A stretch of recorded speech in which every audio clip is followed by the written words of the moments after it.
ਸਤਿ ਸ਼੍ਰੀ ਅਕਾਲ ਜੀ। ਪੰਜਾਬ ਟੂਡੇ ਦੇਖ ਰਹੇ ਦਰਸ਼ਕਾਂ ਦਾ ਇੱਕ ਵਾਰ ਫਿਰ ਸਵਾਗਤ ਹੈ ਸਾਡੇ ਐਕਸਕਲੂਸਿਵ ਸ਼ੋ ਇਨਸਾਈਟਸ ਵਿਦ ਵਿਸ਼ਾਲ ਸੂਦ ਦੇ ਵਿੱਚ। ਸੋ ਅਸੀਂ ਦੇਖਿਆ ਕਿ ਪੰਜਾਬ ਦੇ ਵਿਧਾਨ ਸਭਾ ਚੋਣਾਂ ਦੇ ਵਿੱਚ ਪੰਜਾਬ ਦੇ ਲੋਕਾਂ ਨੇ ਅੱਖ ਹਾਰ ਕੇ ਬਦਲਾਵ ਨੂੰ ਵੋਟ ਪਾਈ। ਆਮ ਆਦਮੀ ਪਾਰਟੀ ਨੇ ਮੈਨੀਫੈਸਟੋ ਤਿਆਰ ਕੀਤਾ ਪੰਜਾਬ ਦੇ ਹਕੀਕੀ ਮੁੱਦਿਆਂ ਨੂੰ ਮੱਦੇਨਜ਼ਰ ਰੱਖਦੇ ਹੋਏ। ਅੱਜ ਅਸੀਂ ਗੱਲ ਕਰਾਂਗੇ ਉਹ ਪੰਜਾਬ ਦੇ ਕਿਹੜੇ-ਕਿਹੜੇ ਖੇਤਰ ਹੈ ਜਿਨ੍ਹਾਂ ਤੇ ਬਿਹਤਰੀ ਦੀ ਉਮੀਦ ਕੀਤੀ ਜਾ ਸਕਦੀ ਹੈ ਤੇ ਕਿਸ ਤਰੀਕੇ ਨਾਲ।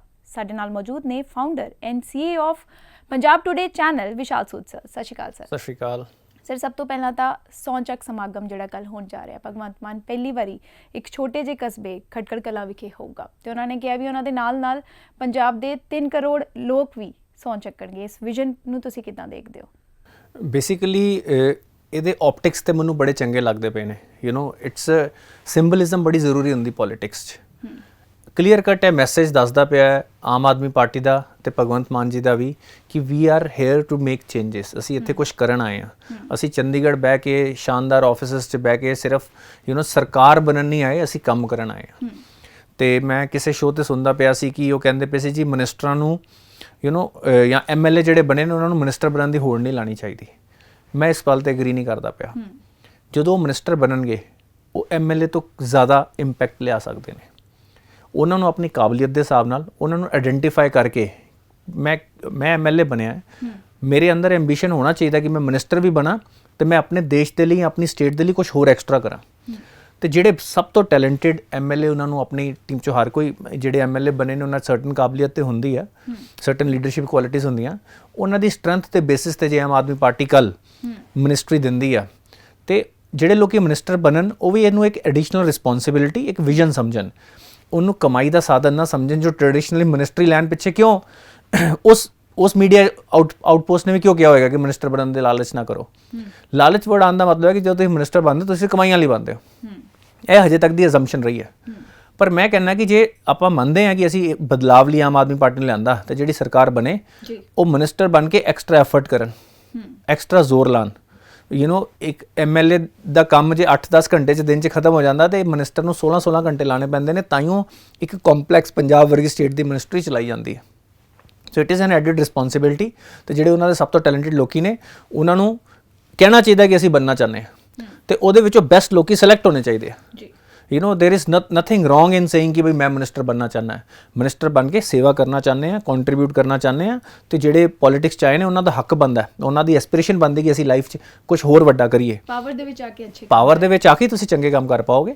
ਤੇ ਹੋਪਫੁਲੀ ਜਿਹੜੇ ਸਭ ਤੋਂ ਟੈਲੈਂਟਡ ਇਹਨਾਂ 'ਚ ਲੋਕੀ ਨੇ ਜਿਨ੍ਹਾਂ ਦੀ ਵਿਜ਼ਨ ਹੈ, ਜਿਹੜੇ ਆਰਗੇਨਾਈਜੇਸ਼ਨਲ ਸਕਿੱਲਸ ਰੱਖਦੇ ਨੇ, ਉਹੋ ਜਿਹੇ ਲੋਕਾਂ ਨੂੰ ਮਿਨਿਸਟਰ ਬਣਾਇਆ ਜਾਵੇ ਤੇ ਉਹਨਾਂ ਦੇ ਨਾਲ ਇੱਕ ਬੜੀ ਸਟਰੋਂਗ ਟੀਮ ਵੀ ਦਿੱਤੀ ਜਾਵੇ। ਕਿਉਂਕਿ ਨਿਊ ਕਮਰਸ ਨੇ ਕਾਈਂਡ ਆਫ ਜ਼ਿਆਦਾਤਰ ਆਪ MLA ਜਿਹੜੇ ਪਿਛਲੀ ਵਾਰੀ ਵਾਲੇ MLA ਸੀ 10 ਤੇ ਪਹਿਲਾਂ ਹੀ ਚਲੇ ਗਏ ਸੀ ਤੇ ਇਹ ਜ਼ਿਆਦਾਤਰ ਨਵੇਂ MLA ਨੇ ਤੇ ਇਹਨਾਂ ਦਾ operational experience they have gained popularity. ਇੱਕ ਆਮ ਆਦਮੀ ਪਾਰਟੀ ਦੀ ਵੇਵ ਸੀ ਚੇਂਜ ਦੇ ਕਾਰਨ ਪੰਜਾਬ ਦੇ ਵਿੱਚ ਤੇ ਐਟਲੀਸਟ, ਤੇ ਉਹਦੇ ਕਾਰਨ ਉਹ ਲੋਕੀ ਬਣੇ ਨੇ। ਹੁਣ ਉਹਨਾਂ ਦੀ ਕਾਬਲੀਅਤ ਚੈੱਕ ਕਰਨ ਦਾ ਟਾਈਮ ਹੈ। ਆਈ ਐਮ ਸ਼ੋਰ ਕਿ ਉਹਨਾਂ ਦੀ ਹਾਈ ਕਮਾਂਡ ਨੂੰ ਜਾਂ ਉਹਨਾਂ ਦੇ ਕਨਵੀਨਰ ਨੂੰ ਜਾਂ ਭਗਵੰਤ ਮਾਨ ਜੀ ਨੂੰ ਆਈਡੀਆ ਹੋਏਗਾ ਕਿ ਕਿਹੜੇ ਲੋਕੀ ਕਿਸ ਲੈਵਲ ਤੇ ਸਟੈਂਡ ਕਰਦੇ ਨੇ। ਤੇ ਇਹ ਬੜਾ ਚੰਗਾ ਸਾਈਨ ਹੈ ਕਿ ਉਹ rather than doing it in Chandigarh ਉਹ ਇੱਕ ਸਿੰਬੋਲਿਕ ਜਗ੍ਹਾ ਦੇ ਉੱਤੇ ਉਸ ਥਾਂ ਤੇ ਕਰਦੇ ਪਏ ਨੇ ਜਿੱਥੋਂ ਭਗਤ ਸਿੰਘ ਜੀ ਹੈਗੇ ਨੇ। ਤੇ ਵਟ it means is Bhagat Singh ji stand for revolution, sacrifice for your nation. ਤੇ ਇਸ ਵੇਲੇ ਇਹ ਨੇਤਾਵਾਂ ਨੂੰ ਵੀ ਸੈਕਰੀਫਾਈਸ ਕਰਨ ਦੀ ਲੋੜ ਹੈ ਕਿ ਵੀ ਆਪਣਾ ਟਾਈਮ ਆਪਣੀ ਫੈਮਿਲੀ ਨੂੰ ਛੱਡ ਕੇ ਆਪਣੇ ਸਟੇਟ ਨੂੰ ਅੱਗੇ ਲਿਜਾਣ ਲਈ। ਤੇ ਤੁਸੀਂ ਤੁਹਾਡੇ ਸਵਾਲ ਦਾ ਇੱਕ ਪਾਰਟ ਇਹ ਵੀ ਸੀ ਕਿ ਕਿਹੜੇ ਏਰੀਆ ਇਹਨਾਂ ਨੂੰ ਫੋਕਸ ਕਰਨੇ ਚਾਹੀਦੇ ਆ। ਵੇਖੋ ਐਜੂਕੇਸ਼ਨ ਤੇ ਸਭ ਤੋਂ ਪਹਿਲਾਂ ਆਉਂਦਾ ਹੀ ਆ। ਐਜੂਕੇਸ਼ਨ ਕੁਆਲਿਟੀ ਨੂੰ ਚੇਂਜ ਕਰਨ ਦੀ ਲੋੜ ਹੈ। ਹੋਪਫੁਲੀ ਪੀਪਲ ਵਿਦ ਜਿਹੜੇ ਐਜੂਕੇਸ਼ਨ ਨੂੰ ਸਮਝਦੇ ਹੋਣ। ਆਈ ਡੋਂਟ ਮੀਨ ਕਿ ਜਿਹੜਾ ਬੰਦਾ ਜਿਹਨੇ PhD ਕੀਤੀ ਹੈ, ਜ਼ਿਆਦਾ ਪੜ੍ਹਿਆ ਲਿਖਿਆ, ਉਹਨੂੰ ਐਜੂਕੇਸ਼ਨ ਮਿਨਿਸਟਰ, ਇਸ ਤਰ੍ਹਾਂ ਕੁਛ ਨਹੀਂ ਹੁੰਦਾ। ਸਮਨ ਹੂ ਅੰਡਰਸਟੈਂਡਸ ਕਿ ਰੀਅਲ ਐਜੂਕੇਸ਼ਨ ਕੀ ਹੈ, ਐਜੂਕੇਸ਼ਨ ਨੂੰ ਕਿਵੇਂ ਇੰਪਲੀਮੈਂਟ ਕਰਨਾ, ਕਿਵੇਂ ਸਕੇਲੇਬਲ ਕਰਨਾ। ਇਹਨਾਂ ਨੂੰ ਆਮ ਆਦਮੀ ਪਾਰਟੀ ਨੂੰ ਪੰਜਾਬੀ ਜਿਹੜੇ ਸਿਰਫ ਦੁਨੀਆ 'ਚ ਨਹੀਂ ਇੰਡੀਆ 'ਚ ਵੀ ਜਿਹੜੇ ਬੜੀ ਚੰਗੀਆਂ ਪੋਜੀਸ਼ਨ 'ਚ ਨੇ, ਜਿਹੜੇ ਐਜੂਕੇਸ਼ਨ 'ਚ ਇਨਵੋਲਵ ਨੇ, ਜਿਹੜੇ ਸਟ੍ਰੈਟਜੀ 'ਚ ਇਨਵੋਲਵ ਨੇ, ਉਹਨਾਂ ਨੂੰ ਇੱਥੋਂ ਦੇ ਬੱਚਿਆਂ ਦਾ ਮੈਂਟਰ ਬਣਾਉਣਾ ਚਾਹੀਦਾ ਤਾਂ ਕਿ ਉਹ ਉਸ ਪੰਜਾਬੀਆਂ ਤੋਂ ਸਿੱਖਣ। ਐਜੂਕੇਸ਼ਨ ਸਿਰਫ ਕਲਾਸਾਂ 'ਚ ਨਹੀਂ ਹੁੰਦੀ, ਆਪਣੇ ਰੋਲ ਮਾਡਲਸ ਨੂੰ ਵੇਖ ਕੇ ਵੀ ਹੁੰਦੀ ਆ। ਤੇ ਇਹ ਸਹੀ ਤਰ੍ਹਾਂ ਦੇ ਰੋਲ ਮਾਡਲਸ ਪੰਜਾਬੀਆਂ ਦੇ ਲਈ ਸਾਹਮਣੇ ਲਿਆਉਣ। ਅਨਫੋਰਚੂਨੇਟਲੀ ਸਾਡੇ ਅੱਗੇ ਰੋਲ ਮਾਡਲ ਕੀ ਰਹੇ ਨੇ ਪਿਛਲੇ ਕੁਝ 30-40 ਸਾਲਾਂ 'ਚ? ਲੀਡਰ ਜਿਨ੍ਹਾਂ ਨੇ ਕਰਪਸ਼ਨ ਕੀਤੀ, ਪੁਲਿਸ ਵਾਲੇ ਜਿਨ੍ਹਾਂ ਨੇ ਕਰਪਸ਼ਨ ਕੀਤੀ, ਲੋਕਾਂ ਨੂੰ ਡੰਡੇ ਮਾਰੇ, ਰਾਈਟ, ਜਾਂ ਕੁਝ ਇਹੋ ਜਿਹਾ ਮਿਊਜ਼ਿਕ ਤੇ ਕਲਚਰ ਬਣਿਆ ਕਿ ਵਿਚ ਇਜ਼ ਆਲ ਅਬਾਊਟ ਜਸਟ ਆਪਣੇ ਮਤਲਬ ਸਿਰਫ ਇੰਜੋਇਮੈਂਟ ਵਾਲਾ ਜਾਂ ਨੂੰ ਹੀ ਆਪਾਂ ਆਪਣਾ ਇੱਕ ਪੰਜਾਬੀ ਕਲਚਰ ਬਣਾਤਾ ਹੈ। ਬਟ ਸਾਡਾ ਕਲਚਰ ਸੈਕਰੀਫਾਈਸ ਦਾ ਵੀ ਹੈ, ਮਿਹਨਤ ਦਾ ਵੀ ਹੈ। ਆਪਾਂ ਨੂੰ ਨਹੀਂ ਭੁੱਲਣਾ ਚਾਹੀਦਾ ਸਾਡੇ ਇੱਥੋਂ Nobel prize winner Hargobind Khurana ji ਵੀ ਨਿਕਲੇ ਨੇ। ਤੇ ਸਹੀ ਰੋਲ ਮਾਡਲ ਜਦੋਂ ਤੁਸੀਂ ਸਾਡੇ ਬੱਚਿਆਂ ਅੱਗੇ, ਸੋਸਾਇਟੀ ਅੱਗੇ ਸਾਹਮਣੇ ਲਿਆ ਪਾਓਗੇ ਤੇ ਅਸੀਂ ਚੰਗੀ ਐਜੂਕੇਸ਼ਨ ਆਪਣੇ ਬੱਚਿਆਂ ਨੂੰ ਦੇ ਪਾਵਾਂਗੇ। ਤੇ ਬੜਾ ਡਿਟੇਲ ਨਾਲ ਐਕਸਪੀਰੀਅੰਸ ਲੋਕਾਂ ਨੂੰ ਆਪਣੇ ਨਾਲ ਬਿਠਾ ਕੇ ਇਹ ਗੱਲ ਕਰਨ ਦੀ ਲੋੜ ਹੈ। ਮੇਰਾ ਭਗਵੰਤ ਮਾਨ ਜੀ ਨੂੰ ਮੈਸੇਜ ਹੈ ਕਿ ਡੋਂਟ ਲੁੱਕ ਕਿ ਤੁਹਾਡੇ ਸਿਰਫ 192 ਸਿਰਫ MLA ਨਹੀਂ ਨੇ ਤੁਹਾਡੇ ਬੰਦੇ, ਹੋਰ ਵੀ ਲੋਕੀ ਜੇ ਤੁਸੀਂ ਸਹੀ ਰਾਸਤੇ ਚੱਲੋਗੇ ਤੁਹਾਨੂੰ ਸਪੋਰਟ ਕਰਨ ਲਈ ਆਉਣਗੇ। ਉਹਨਾਂ ਨੂੰ ਬਸ ਤੁਹਾਡੇ ਵਿਜ਼ਨ ਦੇ ਉੱਤੇ ਭਰੋਸਾ ਹੋਣਾ ਚਾਹੀਦਾ ਕਿ ਉਹਨਾਂ ਨੂੰ ਇਹ ਨਹੀਂ ਲੱਗਣਾ ਚਾਹੀਦਾ ਕਿ ਇੱਕ ਨੇਤਾ ਹੋਰ ਸਿਰਫ ਗੱਲਾਂ ਕਰਦਾ ਪਿਆ ਹੈ। ਜਦੋਂ ਤੁਸੀਂ ਐਕਸ਼ਨ ਚਾਹੋਗੇ, ਬੜੇ ਲੋਕੀ ਆਪਣੀ ਸਟੇਟ ਨੂੰ, ਪੰਜਾਬ ਨੂੰ, ਦੇਸ਼ ਨੂੰ ਅੱਗੇ ਲੈ ਕੇ ਜਾਣਾ ਚਾਹੁੰਦੇ ਨੇ। ਤੁਸੀਂ ਇੱਕ ਆਵਾਜ਼ ਦਿਓਗੇ, 1000 ਲੋਕੀ ਆਉਣਗੇ। ਬਟ ਅਗੇਨ ਸਾਨੂੰ ਵੀ ਟਾਈਮ ਦੇਣ ਦੀ ਲੋੜ ਹੈ। Right now as I am saying he is making all the right noises. ਜੋ ਵੀ ਉਹਨਾਂ ਦੇ ਐਕਸ਼ਨ ਨੇ, ਆਈ ਐਮ ਲਾਈਕਿੰਗ ਇਟ। ਉਹਨਾਂ ਦੀ speech I am liking it.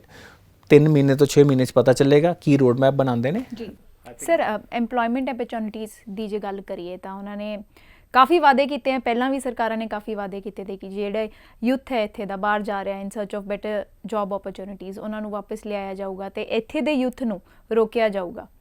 ਇਹ ਕਿੱਦਾਂ ਪੋਸੀਬਲ ਹੈ ਸਰ? ਬਿਲਕੁਲ ਪੋਸੀਬਲ ਹੈ। If there is infrastructure, if there is industry, ਤੁਸੀਂ ਲੋਕਾਂ ਨੂੰ ਇਨਕਰੇਜ ਕਰੋ ਕਿ ਆਪਾਂ ਤੁਹਾਨੂੰ ਸਭ ਤੋਂ ਸੇਫ ਇਨਵਾਇਰਨਮੈਂਟ ਦੇਵਾਂਗੇ, ਤੁਹਾਨੂੰ ਕਰਪਸ਼ਨ ਫ੍ਰੀ ਇਨਵਾਇਰਨਮੈਂਟ ਦੇਵਾਂਗੇ ਆਪਣਾ ਇੱਕ ਬਿਜ਼ਨਸ ਰਨ ਕਰਨ ਲਈ। ਯੂ ਕੈਨ, ਤੇ ਸਾਡੇ ਇੱਥੇ ਤੇ ਬੜੀਆਂ ਓਪਰਚੁਨਿਟੀਜ਼ ਨੇ। ਐਗਰੀਕਲਚਰ ਨੂੰ ਜੇ ਤੁਸੀਂ ਆਰਗੈਨਿਕ ਕੀਤਾ ਜਾਵੇ, ਉਹਦੀ ਪ੍ਰੋਸੈਸਿੰਗ ਦੇ ਉੱਤੇ ਲਾਇਆ ਜਾਵੇ, ਛੋਟੇ ਛੋਟੇ ਐਂਟਰਪ੍ਰੀਨਰ ਬੜੇ ਕ੍ਰੀਏਟ ਕੀਤੇ ਜਾ ਸਕਦੇ ਨੇ ਇਨ ਐਗਰੀਕਲਚਰ ਇੰਡਸਟਰੀ। ਟੂਰਿਜ਼ਮ ਨੂੰ ਅਸੀਂ ਕਦੀ ਚੰਗੀ ਤਰ੍ਹਾਂ ਪ੍ਰਮੋਟ ਨਹੀਂ ਕੀਤਾ। ਐਗਰੀ ਤੇ ਰੂਰਲ ਟੂਰਿਜ਼ਮ 'ਚ ਤੁਸੀਂ ਕਰ ਸਕਦੇ ਹੋ। ਇੱਥੇ ਅਪਾਰਟ ਫਰੋਮ ਦੈਟ ਇੰਡਸਟਰੀ ਲਈ ਕਾਫੀ ਜਗ੍ਹਾ ਨੇ ਜਿੱਥੇ ਤੁਸੀਂ ਵਧੀਆ ਤਰੀਕੇ ਨਾਲ ਇੰਡਸਟਰੀ ਲਾ ਸਕਦੇ ਹੋ। ਪਾਣੀ ਹੁਣ ਗੌਰਮੈਂਟ ਆਫ ਇੰਡੀਆ ਦੀ ਸਕੀਮ ਆਈ ਹੈ regarding fabrication of what you call chips. ਉਹਦੇ ਵਿੱਚ ਅਸੀਂ ਆਪਣੇ ਆਪ ਨੂੰ ਇਨਵੋਲਵ ਕਰੀਏ ਉਸ ਈਕੋਸਿਸਟਮ 'ਚ। ਭਾਰਤ ਸਰਕਾਰ ਨੇ 75,000 ਕਰੋੜ ਦਾ ਬਜਟ ਰੱਖਿਆ ਉਹਦੇ ਲਈ। Now government should go and talk to them. ਹੁਣ ਅਸੀਂ ਆਪਾਂ ਵੇਖਾਂਗੇ ਸਾਡੀ ਗੌਰਮੈਂਟ ਦੇ ਨੈਗੋਸੀਏਸ਼ਨ ਸਕਿੱਲਸ, ਕਨਵਿੰਸਿੰਗ ਪਾਵਰ ਕਿ ਇਹ ਸੈਂਟਰਲ ਗੌਰਮੈਂਟ ਤੋਂ ਕਿੰਨੇ ਪ੍ਰੋਜੈਕਟ ਸਾਡੇ ਲੈ ਕੇ ਆਉਂਦੇ ਨੇ, ਕਿਸ ਤਰ੍ਹਾਂ ਦੀਆਂ ਟੀਮਾਂ ਨੂੰ ਉੱਥੇ ਲਾਉਂਦੇ ਨੇ। ਤੇ employment will be a major factor. ਮੈਂ ਅਗੇਨ ਕਿਹਾ ਕਿ ਜਿਹੜੇ ਪੰਜਾਬੀ ਲੋਕੀ ਟੌਪ ਆਰਗੇਨਾਈਜੇਸ਼ਨਸ, ਟੌਪ ਲੈਵਲ 'ਤੇ ਨੇ, ਉਹਨਾਂ ਦੀ ਹੈਲਪ ਸੀਕ ਕਰੋ। Right, do that in a positive manner. ਮੈਂ ਨਹੀਂ ਕਹਿੰਦਾ ਕਿ ਤੁਸੀਂ ਇਹੋ ਜਿਹੇ ਰੂਲ ਲਿਆਓ ਕਿ ਇੱਥੇ ਸਿਰਫ ਪੰਜਾਬੀਆਂ ਨੂੰ ਨੌਕਰੀ ਮਿਲੇਗੀ। ਨੋ, ਅਸੀਂ ਆਪ ਹੀ ਇੰਨੇ ਟੈਲੈਂਟਡ ਹੋਈਏ ਤੇ ਵੀ ਸ਼ੁੱਡ ਵੈਲਕਮ ਅਦਰਸ। ਜਦੋਂ ਹਰ ਤਰ੍ਹਾਂ ਦਾ ਕਲਚਰ ਇੱਕ ਥਾਂ 'ਤੇ ਆਉਂਦਾ ਨਾ, ਉਹਦੇ ਨਾਲ ਆਪਣੇ ਆਪ ਤੁਹਾਡਾ ਗਰੋਥ ਜ਼ਿਆਦਾ ਹੁੰਦੀ ਹੈ। ਉਹ ਬਹੁਤ ਕੰਟਰੀਬਿਊਟ ਕਰਦੇ ਨੇ। ਤੇ ਸਾਨੂੰ ਆਪਣੇ ਬੱਚਿਆਂ ਦੇ ਟੈਲੈਂਟ ਡਿਵੈਲਪਮੈਂਟ ਦੇ ਉੱਤੇ, ਇੰਪਲੋਏਬਿਲਿਟੀ ਡਿਵੈਲਪਮੈਂਟ ਦੇ ਉੱਤੇ ਇੱਕ ਸੀਰੀਅਸ ਤਰੀਕੇ ਨਾਲ, ਇਹ ਨਹੀਂ ਕਿ ਚੈੱਕਲਿਸਟ। ਪਿਛਲੀਆਂ ਗੌਰਮੈਂਟ ਵੀ ਕਰਦੀ ਰਹੀ ਸੀ ਜੀ, ਅਸੀਂ ਜੋ ਰੋਜ਼ਗਾਰ ਮੇਲੇ ਬੜੇ ਲਾਏ, ਪਰ ਉਹ ਰੋਜ਼ਗਾਰ ਮੇਲਿਆਂ 'ਚ ਕੀ ਹੁੰਦਾ ਸੀ, it was a huge fraud. ਉਹ ਵੀ ਸ਼ਾਇਦ ਬਾਹਰ ਆ ਜਾਏ। ਤੇ ਇਸ ਕਰਕੇ it is very very important ਕਿ ਕਰੰਟ ਗੌਰਮੈਂਟ ਸੀਰੀਅਸਲੀ ਬੱਚੇ ਦੇ ਲੈਵਲ ਦੇ ਹਿਸਾਬ ਨਾਲ, ਹਰ ਕਿਸੇ ਨੇ ਵੇਖੋ ਇੰਜੀਨੀਅਰ ਨਹੀਂ ਬਣਨਾ, ਹਰ ਕਿਸੇ ਨੇ CEO ਨਹੀਂ ਬਣਨਾ। ਹਰ ਕੋਈ ਆਪਣੇ ਸਕਿੱਲ, ਕੈਪੇਬਿਲਿਟੀ ਦੇ ਹਿਸਾਬ ਨਾਲ ਸਹੀ ਰੋਲ ਲੱਭੇ ਤੇ ਆਪਣੇ ਆਪ ਵਧੀਆ ਇੰਪਲੋਇਮੈਂਟ ਆਉਂਦੀ ਹੈ। ਅਦਰਵਾਈਜ਼ ਕਿੰਨੇ ਬੱਚੇ ਤੇ ਅਗੇਨ ਜਿਵੇਂ ਸਹੀ ਰੋਲ ਮਾਡਲਸ ਨਹੀਂ ਹੈਗੇ ਸਾਡੇ ਕੋਲ। ਸਾਰੇ ਬੱਚੇ ਕਹਿੰਦੇ ਜੀ ਅਸੀਂ ਤੇ ਜਾਂ ਤੇ ਸਿੰਗਰ ਬਣਨਾ ਹੈ ਜਾਂ ਬਾਹਰ ਜਾਣਾ ਹੈ, ਪਰ ਇੱਥੇ ਕਾਫੀ ਰੋਲ ਨੇ ਜਿਹਦੇ 'ਚ ਪੰਜਾਬੀ ਬੱਚੇ ਇੰਟਰਸਟਿਡ ਹੀ ਨਹੀਂ ਨੇ। ਬਿਕੋਜ਼ ਦੇ ਥਿੰਕ ਇਹ ਰੋਲ ਸਾਡੇ ਤੋਂ ਥੱਲੇ ਆ। ਉਹਨਾਂ ਨੂੰ ਸਮਝਣਾ ਪਏਗਾ ਕਿ ਆਪਣੀ ਆਪਣੀ ਕਾਬਲੀਅਤ ਤੇ ਤੁਸੀਂ ਉਸ ਰੋਲ 'ਚੋਂ ਗਰੋ ਕਰਕੇ ਹੋਰ ਵੱਡੇ ਰੋਲ 'ਚ ਜਾ ਸਕਦੇ ਹੋ। ਤੁਹਾਨੂੰ ਬਸ ਮਿਹਨਤ ਕਰਨੀ ਸਿੱਖਣੀ ਹੈ, ਸਿੰਸੀਅਰ ਹੋਣਾ ਸਿੱਖਣਾ ਹੈ। ਤੇ ਇਹ ਸਾਰਾ ਮੈਸੇਜ ਸਾਡੇ ਪੋਲੀਟੀਸ਼ੀਅਨਸ ਨੂੰ ਰੋਲ ਮਾਡਲ ਬਣ ਕੇ ਭਗਵੰਤ ਮਾਨ ਜੀ ਨੂੰ ਤੇ ਉਹਨਾਂ ਦੀ ਜੋ ਵੀ ਮਿਨਿਸਟਰੀ ਕੱਲ ਬਣਦੀ ਹੈ, ਉਹਨਾਂ ਨੂੰ ਸਾਰੇ ਅੱਗੇ ਲੈ ਕੇ ਆਉਣਾ ਚਾਹੀਦਾ। ਸਰ, ਇਸ ਤੋਂ ਬਾਅਦ ਪੰਜਾਬ ਦਾ ਵੱਡਾ ਮੁੱਦਾ ਇਲੈਕਟ੍ਰਿਸਿਟੀ। ਪਹਿਲਾਂ ਕਿਹਾ ਜਾਂਦਾ ਸੀ ਕਿ ਵੀ ਮਹਿੰਗੀ ਬਹੁਤ ਹੈ, ਫਿਰ ਸਰਪਲਸ ਨਹੀਂ ਹੈ, ਇਹ ਐਰੇਟਿਕ ਸਪਲਾਈ ਹੈ। ਇਸ ਸਮੱਸਿਆ ਦਾ ਕਿਵੇਂ ਹੱਲ ਕੀਤਾ ਜਾਣਾ ਚਾਹੀਦਾ? ਦੇਖੋ, contracts need to be scene. ਆਪਣੇ ਅਰਵਿੰਦ ਕੇਜਰੀਵਾਲ ਜੀ ਤੇ ਭਗਵੰਤ ਮਾਨ ਜੀ ਨੇ ਕਿਹਾ ਸੀ ਕਿ ਆਪਾਂ ਇਹ ਸਾਰੇ ਕੰਟਰੈਕਟਸ ਨੂੰ ਵੇਖਾਂਗੇ। ਇਹਦੇ 'ਚ ਕਾਫੀ ਕਰਪਸ਼ਨ ਹੋਈ ਹੈ। ਕਾਸਟਿੰਗ ਦਾ ਆਈਡੀਆ ਸਾਰਿਆਂ ਨੂੰ ਹੁੰਦਾ, ਕੋਈ ਵੀ ਤੁਸੀਂ ਐਕਸਪਰਟ ਲਿਆਓ, ਕਿਸ ਕਾਸਟ ਦੇ ਉੱਤੇ ਬਿਜਲੀ ਬਣਦੀ ਪਈ ਹੈ, ਯੂ ਕੈਨ ਅੰਡਰਸਟੈਂਡ। ਉਹਦੇ ਉੱਤੇ ਕੀ ਰੀਜ਼ਨੇਬਲ ਮਾਰਜਿਨ ਬਣਦਾ, ਕੀ ਡਿਸਟਰੀਬਿਊਸ਼ਨ ਲਾਸਿਸ ਹੁੰਦੇ ਨੇ। ਰਾਈਟ, ਇਹ ਸਾਰੀਆਂ ਚੀਜ਼ਾਂ ਨੂੰ ਵੇਖੋ। ਪਹਿਲਾਂ ਤਾਂ ਚੋਰੀ ਰੋਕੋ, ਸਬਸਿਡੀਜ਼ ਫ੍ਰੀ ਦੀ ਬਿਜਲੀ ਉਹਨਾਂ ਨੇ ਦੇਣ ਦਾ ਵਾਅਦਾ ਕੀਤਾ ਹੈ। ਉਹਦੇ ਲਈ ਉਹਨਾਂ ਨੂੰ ਪਹਿਲਾਂ ਤਾਂ ਉਹਦੀ ਕਾਸਟਿੰਗ ਤੇ ਓਵਰਆਲ ਦੇਖੋ, ਜੇ ਪ੍ਰੋਫਿਟੇਬਿਲਿਟੀ ਨਹੀਂ ਰਹੀ ਸਾਡੇ ਡਿਸਟਰੀਬਿਊਸ਼ਨ ਬੋਰਡ ਦੀ, ਉਹਦਾ ਕੋਈ ਫਾਇਦਾ ਨਹੀਂ ਰਹੇਗਾ। ਤੇ ਜਿਹੜੇ 300 ਯੂਨਿਟ ਨੇ ਉਹ ਬਹੁਤ ਹੀ ਇੱਕ ਸਰਟਨ ਲਿਮਿਟ ਦੇ ਪਰਿਵਾਰਾਂ ਤੱਕ ਨੂੰ ਹੀ ਮਿਲ ਪਾਉਂਦੇ ਆ, ਜ਼ਿਆਦਾਤਰ ਲੋਕਾਂ ਨੂੰ ਉਹਦਾ ਬੈਨੀਫਿਟ ਨਹੀਂ ਹੋਣਾ ਹੈ। ਪਰ ਮੇਜਰ ਜਿਹੜੀ ਬਿਜਲੀ ਮਹਿੰਗੀ ਹੋਣ ਦਾ ਰੀਜ਼ਨ ਹੈ ਉਹ ਹੈ ਕਰਪਸ਼ਨ ਇਨ ਦੀ ਸਿਸਟਮ। ਜਿਹੜੇ ਰੇਟ ਨੈਗੋਸ਼ੀਏਟ ਹੁੰਦੇ ਨੇ they are lot higher than what is the cost of producing for solar energy wind energy ਨੂੰ ਸਾਡੇ ਇੱਥੇ ਵੀ ਜਿਹੜੀ ਵੀ ਬੇਸਿਕਲੀ ਮੇਕ ਸੈਂਸ ਉਹ ਵਾਲੀ એનર્ਜੀ ਰੀਨਿਊਏਬਲ એનર્ਜੀ ਪੰਜਾਬ ਦੇ ਵਿੱਚ ਆਵੇ ਪੋਲੂਸ਼ਨ ਵੈਸੇ ਹੀ ਬੜਾ ਹੋ ਰਿਹਾ ਹੈ ਨਾ ਤੇ ਇਸ ਕਰਕੇ ਰੀਨਿਊਏਬਲ ਸੋਰਸਿਸ ਤੇ ਵੀ ਸਾਨੂੰ ਫੋਕਸ ਕਰਨ ਦੀ ਲੋੜ ਹੈ ਜੀ ਸਰ ਇਸ ਤੋਂ ਇਲਾਵਾ ਤੁਸੀਂ ਗੱਲ ਕੀਤੀ ਐਗਰੀਕਲਚਰ ਦੇ ਵਿੱਚ ਏਮਪਲੋਇਮੈਂਟ ਓਪਰਚੁਨਿਟੀਜ਼ ਦੀ ਕਾਲੇ ਕਾਨੂੰਨ ਰੱਦ ਹੋਏ ਲੋਕਾਂ ਨੂੰ ਲੱਗ ਰਿਹਾ ਵੀ ਉਹਨਾਂ ਦੀ ਲੜਾਈ ਖਤਮ ਹੋ ਗਈ ਨਹੀਂ I don't think we should call them ਕਾਲੇ ਕਾਨੂੰਨ it is not the right word for it ਦੇਖੋ ਰਿਫਾਰਮਸ ਦੀ ਲੋੜ ਹੈ ਨਾ ਉਹ ਰਿਫਾਰਮਸ ਸਾਡੇ ਲਈ ਇੱਥੇ ਕੀ ਹੋਣਗੇ ਪੰਜਾਬ ਦੀ ਖੇਤੀ ਦੇ ਹਿਸਾਬ ਨਾਲ ਰਿਫਾਰਮਸ ਦੀ ਤੇ ਲੋੜ ਹੈਗੀ ਆ ਯੂ نو ਉਹ ਕਿਸੇ ਇੱਕ ਗਵਰਨਮੈਂਟ ਦਾ ਵਿਚਾਰ ਸੀ ਕਿ ਇਹ ਕਿਸਾਨਾਂ ਲਈ ਚੰਗਾ ਹੈ ਕਿਸੇ ਲੋਕਾਂ ਦਾ ਵਿਚਾਰ ਸੀ ਇਹ ਨਹੀਂ ਚੰਗਾ now what needs to be done is ਕਿ ਜਿਹੜੇ ਸਾਰਿਆਂ ਦੀ ਸਹਿਮਤੀ ਨਾਲ ਬਣਨ ਵੇਖੋ ਜੇ ਆਪਾਂ ਇਸ ਤਰ੍ਹਾਂ ਲੇਬਲ ਕਰਾਂਗੇ ਤਾਂ ਰਿਫਾਰਮ ਹੋਣੇ ਬੰਦ ਹੋ ਜਾਣਗੇ ਕੋਈ ਵੀ ਸਰਕਾਰ ਰਿਫਾਰਮ ਕਰਨ ਤੋਂ ਡਰੇਗੀ ਸਾਨੂੰ ਰਿਫਾਰਮ ਤੇ ਕਰਨ ਦੀ ਲੋੜ ਹੈ ਖੇਤੀ 'ਚ ਖੇਤੀ ਨੂੰ ਅਪਗ੍ਰੇਡ ਕਰਨ ਦੀ ਲੋੜ ਹੈ ਸਾਨੂੰ ਉਹੀ ਚਾਵਲ ਤੇ ਕਣਕ ਦੇ ਸਾਈਕਲ ਤੋਂ ਨਿਕਲਣ ਦੀ ਲੋੜ ਹੈਗੀ ਆ ਨਹੀਂ ਤੇ ਸਾਡੀਆਂ ਹਾਂ ਐਮਐਸਪੀ ਇੱਕ ਡਿਸਟੋਰਸ਼ਨ ਹੀ ਆ ਐਮਐਸਪੀ ਦੋ ਸਾਰਿਆਂ 'ਚ ਦੋ ਤਾਂ ਕਿ ਯੂ نو ਸਾਰਿਆਂ ਲਈ ਇਨਸੈਂਟਿਵ ਹੋਏ ਕੁਝ ਵੀ ਉਗਾਵਾਂ ਮੇਰਾ ਵਿਕਣਾ ਹੈ ਆਪਣੇ ਆਪ ਡਿਵਰਸੀਫਿਕੇਸ਼ਨ ਆਫ ਕ੍ਰੌਪ ਹੋ ਜਾਏਗੀ ਬਟ ਰਿਫਾਰਮਸ ਦੀ ਤੇ ਲੋੜ ਹੈ ਆਪਾਂ ਨੂੰ ਰਿਫਾਰਮਸ ਨੂੰ ਜਾਂ ਖੇਤੀ ਦੇ ਰਿਲੇਟਡ ਕਿਸੇ ਵੀ ਚੀਜ਼ ਨੂੰ ਜੇ ਅਸੀਂ ਗਵਰਨਮੈਂਟ ਲਈ ਪੋਲੀਟੀਕਲੀ ਉਹਨੂੰ ਕਾਸਟਲੀ ਕਰ ਦਾਂਗੇ ਉਹ ਖੇਤੀ ਨੂੰ ਟਿਚਿਤ ਕਰਨ ਤੋਂ ਡਰਨਗੇ ਉਹ ਕਹਿਣਗੇ ਚੱਲਣ ਦੋ ਇਸ ਤਰ੍ਹਾਂ ਕੱਲ ਨੂੰ ਪਤਾ ਨਹੀਂ ਕੀ ਸਿਆਪਾ ਪੈ ਜਾਣਾ ਐਫ ਹੀ ਹੋਏਗਾ ਜੇ ਤੁਸੀਂ ਕਿਸੇ ਚੀਜ਼ ਨੂੰ ਅਨਟੱਚੇਬਲ ਕਰ ਦੋਗੇ ਜੀ ਇਹਦੇ ਬਾਰੇ ਤੇ ਗੱਲ ਹੀ ਨਹੀਂ ਹੋ ਸਕਦੀ ਤੇ ਹਰ ਚੀਜ਼ ਨੂੰ over a period of time change ਕਰਨ ਦੀ ਲੋੜ ਪੈਂਦੀ ਆ ਸਾਡੀ ਖੇਤੀ ਗ੍ਰੀਨ ਰੈਵੋਲੂਸ਼ਨ ਦੀ ਦੇਣ ਸੀ ਉਦੋਂ ਨੀਡ ਸੀ ਐਮਐਸਪੀ ਆਏ ਕਿਉਂਕਿ ਸਾਡੇ ਇੱਥੇ ਅਕਾਲ ਪੈ ਜਾਂਦਾ ਸੀ ਫੈਮਿਨ ਆ ਜਾਂਦਾ ਸੀ ਸਾਨੂੰ ਬਾਹਰੋਂ ਇੰਪੋਰਟ ਕਰਨੇ ਪੈਂਦੇ ਸੀ ਅੱਜ ਅਸੀਂ ਉਸ ਪ੍ਰੋਬਲਮ ਤੋਂ ਨਿਕਲ ਚੁੱਕੇ ਹਾਂ ਪਰ ਉਸ ਸੋਲੂਸ਼ਨ ਇੱਕ ਨਵੀਂ ਪ੍ਰੋਬਲਮ ਦਿੱਤੀ ਸਾਡੀਆਂ ਜ਼ਮੀਨਾਂ ਦਾ ਪਾਣੀ ਥੱਲੇ ਕਰਤਾ ਯੂਰੀਆ ਦੀ ਕੰਜ਼ੰਪਸ਼ਨ ਬਹੁਤ ਵਧਾਤੀ ਜਿਹਦੇ ਕਾਰਨ ਸਾਡੀ ਡਾਈਟ ਤੇ ਹੈਲਥ ਵਿੱਚ ਪ੍ਰੋਬਲਮ ਆਉਣ ਲੱਗ ਪਈ ਜੀ ਇਸ ਕਰਕੇ ਸਾਨੂੰ ਇਹਨੂੰ ਨਵੇਂ ਤਰੀਕੇ ਨਾਲ ਵੇਖਣ ਦੀ ਲੋੜ ਪਏਗੀ ਤੇ ਇੱਕ ਸਰਟਨ ਰਿਫਾਰਮਸ ਦੀ ਤੇ ਲੋੜ ਪਏਗੀ ਹੁਣ ਰਿਫਾਰਮ ਕਰਨ ਲਈ ਕਾਨੂੰਨ ਲਿਆਉਣੇ ਪੈਣਗੇ ਪਰ ਜੇ ਉਹਨਾਂ ਦੀ ਲੇਬਲਿੰਗ ਹੋ ਜਾਏਗੀ ਕਿ ਭਈ ਜਦੋਂ ਵੀ ਖੇਤੀ ਦੇ ਬਾਰੇ ਤੁਸੀਂ ਗੱਲ ਕਰੋਗੇ ਫਿਰ ਤੇ ਸੜਕਾਂ ਜਾਮ ਹੋ ਜਾਣਗੀਆਂ ਫਿਰ ਚੇਂਜ ਕਿਵੇਂ ਆਏਗਾ ਜੀ right so I think now we should give freedom to politicians ਜੇ ਆਪਾਂ ਉਹਨਾਂ ਨੂੰ ਚੁਣਿਆ ਹੈ ਕੁਝ ਚੰਗਾ ਸਮਝ ਕੇ ਚੁਣਿਆ ਹੈ ਉਹ ਸਾਡੇ ਲਈ ਕੁਝ ਰਿਫਾਰਮਸ ਲਿਆਉਣ ਪੰਜਾਬ ਦੀ ਖੇਤੀ ਲਈ ਕੁਝ ਰਿਫਾਰਮਸ ਲਿਆਉਣ ਤੇ ਸੈਂਟਰਲ ਗਵਰਨਮੈਂਟ ਵੀ ਰੀਲੁੱਕ ਕਰਕੇ ਨਵੇਂ ਤਰੀਕੇ ਨਾਲ ਜਿਹੜੇ ਸਾਰੇ ਨੂੰ ਅਸੈਪਟੇਬਲ ਹੋਣ over a period of time ਉਹ ਜੇ ਰਿਫਾਰਮ ਉਹ ਵੀ ਲੈ ਕੇ ਆਉਣ ਤਾਂ ਹੀ ਉਹ ਸਾਡੇ ਬੱਚਿਆਂ ਦੀ ਫਿਊਚਰ ਦੀ ਸਿਹਤ ਦਾ ਸਵਾਲ ਹੈ ਜੇ ਇਹ ਸਸਟੇਨੇਬਲ ਤਰੀਕਾ ਨਹੀਂ ਹੈ ਜਿਸ ਤਰ੍ਹਾਂ ਅਸੀਂ ਇਸ ਵੇਲੇ ਕੰਜ਼ਿਊਮ ਕਰਦੇ ਪਏ ਹਾਂ ਤੁਸੀਂ ਹਜੇ ਤੇ ਤੁਸੀਂ ਵੇਖੋ ਅੱਜ ਤੋਂ 30 ਸਾਲ ਪਹਿਲਾਂ ਤੋਂ ਲੋਕਾਂ 'ਚ ਬਿਮਾਰੀ ਕਿੰਨੀ ਵਧਣ ਲੱਗ ਪਈ ਐਲਰਜੀਜ਼ ਕਿੰਨੀਆਂ ਵਧਣ ਲੱਗ ਪਈਆਂ ਇਹ ਤੇ ਹਜੇ ਸ਼ੁਰੂ ਹੋਇਆ ਹੈ ਕਿਉਂਕਿ ਸਾਡੇ ਟਾਈਮ ਤੇ ਵੀ ਪਹਿਲਾਂ ਇੰਨੀ ਕੰਜ਼ੰਪਸ਼ਨ ਨਹੀਂ ਸੀ ਅਸੀਂ ਬਚਪਨ 'ਚ ਜੋ ਖਾਣਾ ਖਾਤਾ ਜਾਂ ਹੁਣ ਖਾਤਾ ਉਹ 'ਚ ਬੜਾ ਡਿਫਰੈਂਸ ਆ ਗਿਆ ਪਰ ਜਿਹੜੇ ਬੱਚੇ ਬਚਪਨ ਤੋਂ ਇਹ ਚੀਜ਼ਾਂ ਖਾ ਰਹੇ ਨੇ ਉਹ ਤਾਂ 30-35 ਸਾਲ 'ਚ ਤੁਹਾਨੂੰ 55 ਸਾਲ ਦੇ ਲੱਗਣ ਲੱਗ ਪੈਣਗੇ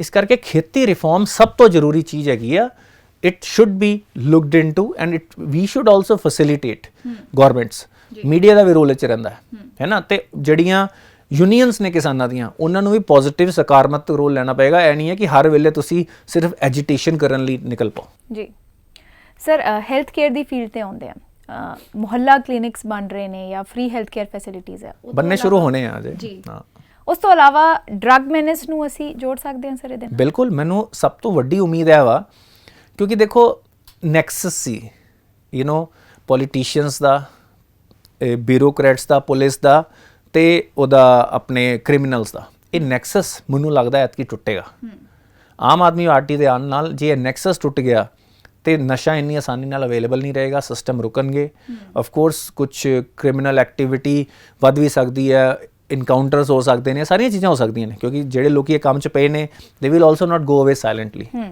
ਤੇ ਮੈਨੂੰ ਲੱਗਦਾ ਜੇ ਟੌਪ ਤੇ ਪੋਲੀਟੀਕਲ ਵਿਲ ਹੋਵੇ ਹੈ ਨਾ ਤੇ ਜੇ ਉਹ ਬਿਊਰੋਕ੍ਰੇਸੀ ਨੂੰ ਮੈਨੇਜ ਕਰ ਪਾਣ ਤੇ ਨਸ਼ੇ ਦੀ ਪ੍ਰੋਬਲਮ ਕਾਫੀ ਹੱਦ ਤੱਕ ਬਹੁਤ ਹੀ ਛੇਤੀ ਘਟਾਈ ਜਾ ਸਕਦੀ ਮਤਲਬ 90% ਤੁਸੀਂ ਇਮੀਡੀਏਟਲੀ ਘਟਾ ਸਕਦੇ ਹੋ ਬਾਕੀ 10% ਕਿਉਂਕਿ ਨਸ਼ਾ ਹਰ ਥਾਂ ਤੇ ਸਮਗਲਿੰਗ ਕੁਛ ਨਾ ਕੁਛ ਐਕਟੀਵਿਟੀ ਰਹਿੰਦੀ ਆ ਉਹਨੂੰ ਹੌਲੀ ਹੌਲੀ ਤੁਸੀਂ ਕੰਟਰੋਲ 'ਚ ਤੇ ਕਾਬੂ 'ਚ ਰੱਖ ਸਕਦੇ ਹੋ ਸਰ ਇਸ ਤੋਂ ਇਲਾਵਾ ਹਾਰਨ ਤੋਂ ਬਾਅਦ ਕਾਂਗਰਸ G23 ਲੀਡਰਸ ਨੇ ਨਿਰਾਸ਼ਾ ਜਤਾਈ ਹੈ ਤੇ ਉਹਨਾਂ ਨੇ ਕਿਹਾ ਹੈ ਕਿ ਕਾਂਗਰਸ ਹਾਈ ਕਮਾਂਡ ਤੋਂ ਬਹੁਤ ਜ਼ਿਆਦਾ ਸੰਤੁਸ਼ਟ ਨਹੀਂ ਹੈ ਇਸ ਤੋਂ ਪਹਿਲਾਂ ਵੀ ਸਰ ਕਾਫੀ ਗੱਲਾਂ ਸੁਣਨ ਨੂੰ ਆਈਆਂ ਇਸਤੀਫਾ ਮੰਗਣ ਦੀ ਇਸਤੀਫਾ ਦੇਣ ਦੀ ਲੈਣ ਦੀ ਇਸ ਸਥਿਤੀ ਦਾ ਤੁਸੀਂ ਕਿਵੇਂ ਵਿਸ਼ਲੇਸ਼ਣ ਕਰਦੇ ਹੋ ਦੇਖੋ ਆਲ ਦੀ ਪੀਪਲ ਜਿਹੜੀ ਕਾਂਗਰਸ ਦੇ ਜਿਹੜੇ ਹਾਈ ਕਮਾਂਡ ਦੇ ਲੋਕੀ ਨੇ ਉਹਨਾਂ ਨੇ ਇਸਤੀਫਾ ਦੇਣ ਨੂੰ ਵੀ ਕਿਹਾ ਪਰ ਪੀਪਲ ਆਰ ਨਾਟ ਅਸੈਪਟਿੰਗ ਇਟ ਅੱਜ ਦੀ ਡੇਟ 'ਚ ਚੈਲੰਜ ਹੈ ਵਾ ਕਿ ਕਾਂਗਰਸ ਨੂੰ lead Congress does not have second line of leadership which can of course over a period of time ਜੇ ਤੁਸੀਂ ਕਿਸੇ ਨੂੰ ਪ੍ਰੋਜੈਕਟ ਕਰੋਗੇ ਤੇ ਉਹ ਟੌਪ ਲੀਡਰ ਬਣ ਸਕਦੇ ਨੇ ਪਰ ਕਾਂਗਰਸ ਕੋਲ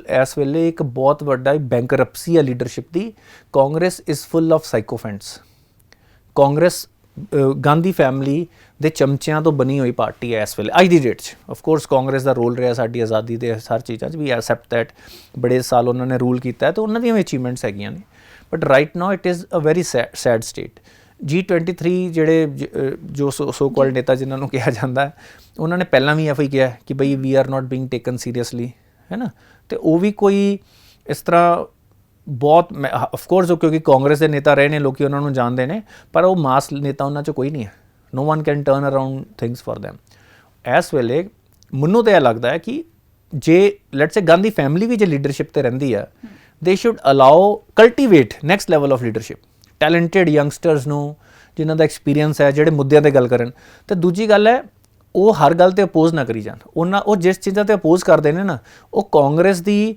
ਬੇਸਿਕਲੀ ਜਿਹੜੀ ਗਰਾਊਂਡ ਲੈਵਲ ਅਸੈਪਟੈਂਸ ਹੈ ਹੋਰ ਘੱਟ ਕਰੀ ਜਾ ਰਿਹਾ ਤੁਸੀਂ ਯੂਪੀ ਦੇ ਇਲੈਕਸ਼ਨਾਂ 'ਚ ਉਹਨਾਂ ਦੀ ਵੋਟ ਪਰਸੈਂਟੇਜ ਵੇਖ ਲਓ ਉਹ 399 ਸੀਟਾਂ ਤੋਂ ਲੜੇ ਨੇ ਉਹਨਾਂ ਦੀ ਵੋਟ ਪਰਸੈਂਟੇਜ 2% ਦੇ ਲਾਗੇ ਰਹੀ ਹੈ ਜਦਕਿ RLD ਜਿਹੜੀ 33 ਸੀਟਾਂ 'ਚੋਂ ਲੜੀ ਹੈ ਉਹਨਾਂ ਨੂੰ ਵੋਟ ਪਰਸੈਂਟੇਜ ਉਸ ਤੋਂ ਜ਼ਿਆਦਾ ਪਈ ਹੈ ਤੇ ਵੇਖੋ ਇਸ ਵੇਲੇ ਸਟਰੋਂਗ ਓਪੋਜੀਸ਼ਨ ਦੀ ਤੇ ਲੋੜ ਹੈਗੀ ਹੈ ਦੇਸ਼ ਨੂੰ ਆਈ ਐਮ ਨਾਟ ਭਾਵੇਂ ਚੰਗਾ ਸਟਰੋਂਗ ਮੈਂਡੇਟ ਵੀ ਜ਼ਰੂਰੀ ਹੈ ਪਰ ਸਟਰੋਂਗ ਓਪੋਜੀਸ਼ਨ ਵੀ ਜ਼ਰੂਰੀ ਹੈ ਹਰ ਕੋਈ BJP ਦੀ ਪਾਲਿਸੀਜ਼ ਨਾਲ ਐਗਰੀ ਨਹੀਂ ਕਰਦਾ ਉਹਨਾਂ ਨੂੰ 40% ਵੋਟ ਪੈਂਦੇ they win because it's a multi party system ਹੈ ਤਾਂ ਮਤਲਬ 60% ਲੋਕੀ ਕੁਝ ਹੋਰ ਚਾਹੁੰਦੇ ਵੀ ਹੁੰਦੇ ਨੇ ਬਟ ਉਹ ਫ੍ਰੈਕਚਰਡ ਹੈ ਉਹ ਮੈਂਡੇਟ ਬੜਾ ਫ੍ਰੈਕਚਰਡ ਹੈ ਤੇ ਉਹ there is no one who can bring together that mandate ਇਸ ਵੇਲੇ ਉਹ ਸਭ ਤੋਂ ਵੱਡੀ ਚੈਲੰਜ ਹੈ ਓਪੋਜੀਸ਼ਨ ਪਾਰਟੀਜ਼ ਦੇ ਲਈ 24 ਦੇ ਇਲੈਕਸ਼ਨਾਂ ਲਈ ਕਾਂਗਰਸ ਦਾ ਰੋਲ ਤੇ ਕਾਫੀ ਹੱਦ ਤੱਕ ਇਨ ਕਰੰਟ ਸਟੇਟ ਖਤਮ ਹੀ ਹੋ ਜਾਏਗਾ ਜੀ ਸੋ ਬਹੁਤ ਬਹੁਤ ਧੰਨਵਾਦ ਤੁਹਾਡਾ sir you are most welcome ਇਹੋ ਜਿਹੀ ਮੀਨਿੰਗਫੁਲ ਇਨਸਾਈਟਸ ਲਈ ਜੁੜੇ ਰਹੋ ਸਾਡੇ ਚੈਨਲ ਦੇ ਨਾਲ and do not forget to subscribe to our channel and download our app ਸਤਿ ਸ਼੍ਰੀ ਅਕਾਲ